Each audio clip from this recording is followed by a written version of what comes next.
Valley of sports ఆటల అడ్డా హైదరాబాద్. పూర్తి వివరాలకు చదవండి రేపటి సాక్షి దినపత్రిక. మాయ చేయటం, మభ్య పెట్టడం, చివరకు ప్రజలను మోసం చేయటం చంద్రబాబు నైజం అన్నారు వైఎస్ఆర్సీపీ అధినేత వైఎస్ జగన్. ప్రజలను మోసం చేయటం కోసం ఎన్ని వేషాలు వేయాలో అన్ని వేషాలు వేస్తారన్నారు.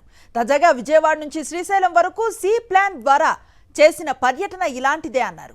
సెల్ ఫోన్ తానే కనిపెట్టానని, కంప్యూటర్లు కూడా తానే కనిపెట్టానని 2 దశాబ్దాలుగా కబుర్లు చెప్తున్న చంద్రబాబు ఇప్పుడు సి ప్లాన్ మీద కూడా కహానీలు మొదలు పెట్టేశారన్నారు.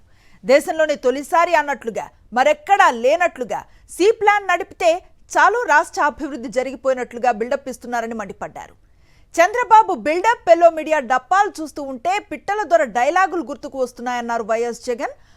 ఓవైపు వైఎస్ఆర్సీపీ ప్రభుత్వంలో ప్రజల సంపదగా నిర్మిస్తూ సృష్టించిన మెడికల్ కాలేజీలు, పోర్టులను ప్రైవేటు పరం చేస్తూ, స్కామ్లు చేస్తూ, తన మనుషులకు తెగ నమ్ముతూ, మరోవైపు దీని మీద ప్రజల్లో చర్చ జరగకూడదని సి ప్లేన్తో అభివృద్ధి ఏదో జరిగిపోయినట్లుగా పబ్లిసిటీ ఇస్తున్నారు అని మండిపడ్డారు. సి ప్లేన్ అన్నది ఇప్పటిది కాదని దాదాపు 114 ఏళ్ల క్రితమే 1910లో నడిచిందని గుర్తు చేశారు వైఎస్ జగన్.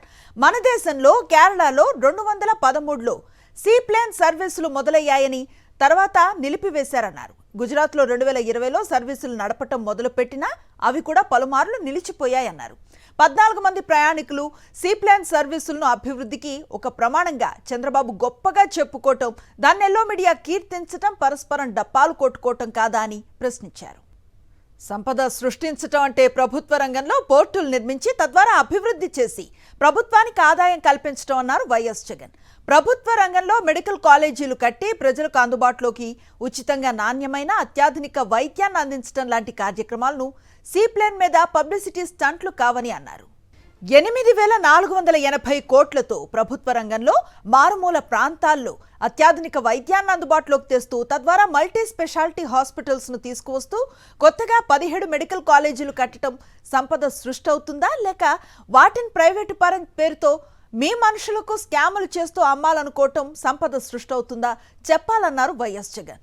సుదీర్ఘ తీర ప్రాంతాన్ని వినియోగించుకుని మెరుగైన వాణిజ్యాన్ని, రాష్ట్రానికి అదనపు ఆదాయాన్ని, ప్రజలకు ఉపాధిని, పారిశ్రామిక ప్రగతిని సాధించడానికి ప్రభుత్వ రంగంలో మూలపేట, మచిలీపట్నం, రామాయపట్నం వద్ద 3 పోర్టులను 13,254.05 కోట్లతో నిర్మిస్తే దాన్ని అభివృద్ధి, సంపద సృష్టి అంటారా, లేక సి ప్లాన్లో తిరిగి ఈ పోర్టు ఆస్తులను మీ వారికి స్కామ్ల ద్వారా తెగనమితే దాన్ని అభివృద్ధి, సంపద సృష్టి అంటారా అంటూ సూటిగా ప్రశ్నించారు. ప్రభుత్వ రంగ పోర్టుల వల్ల రాష్ట్రానికి ఆదాయాలు పెరుగుతాయా, లేక ఈ సంపద సృష్టించే వనరులు తెగనమ్మి సి ప్లాన్స్ వల్ల రాష్ట్రానికి సంపద పెరుగుతుందా చెప్పాలన్నారు. ప్రభుత్వ మెడికల్ కాలేజీలు, పోర్టుల రూపేణా మొత్తంగా 21,734 కోట్లు పబ్లిక్ ఇన్వెస్ట్మెంట్ ప్రజల ఆస్తి కాదా అని ప్రశ్నించారు.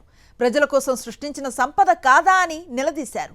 రాష్ట్ర చరిత్రలో ప్రభుత్వ రంగంలో ఇన్ని పెట్టుబడులు ఎప్పుడైనా పెట్టారా చంద్రబాబు చెప్పాలన్నారు. మా హయాంలో నిర్మాణాలు జరుపుకున్న కాలేజీలు, పోర్టులన్నీ కూడా ప్రత్యక్ష సాక్ష్యాలుగా ఇవాళ రాష్ట్ర ప్రజల కళ్ల ముందు కనబడుతున్నాయన్నారు. ఇవన్నీ వైఎస్ఆర్సీపీ ప్రభుత్వం సృష్టించిన సంపద కాదా అని ప్రశ్నించారు వైఎస్ జగన్. కానీ చంద్రబాబు మాత్రం ఆయన పార్టీ నాయకుల అభివృద్ధి రాష్ట్ర అభివృద్ధిగా, చంద్రబాబు ఆయన మనుషులు ఆస్తులు కూడబెడితే అది ప్రజల కోసం సృష్టించిన సంపదగా చెప్పుకుంటారని వైఎస్ జగన్ మండిపడ్డారు. చంద్రబాబు దృష్టిలో అభివృద్ధి, సంపద సృష్టి అంటే ఇదే అన్నారు. చంద్రబాబు పబ్లిసిటీ విన్యాసాలను ప్రజలు గమనిస్తూనే ఉన్నారన్నారు. ప్రభుత్వ రంగంలో మంచి స్కూల్స్ లేకుండా చేసి, మంచి వైద్యాన్ని అందించే మెడికల్ కాలేజీలు లేకుండా చేసి, మంచి పోర్టులు లేకుండా చేసి, చివరకు ప్రజల ఆస్తులను వారికి కాకుండా చేసే దుర్మార్గపు చర్యలను ప్రజలు తప్పక నిలదీస్తారన్నారు. ఈ ప్రభుత్వాన్ని ప్రజలే ఎండగడతారన్నారు వైఎస్ జగన్.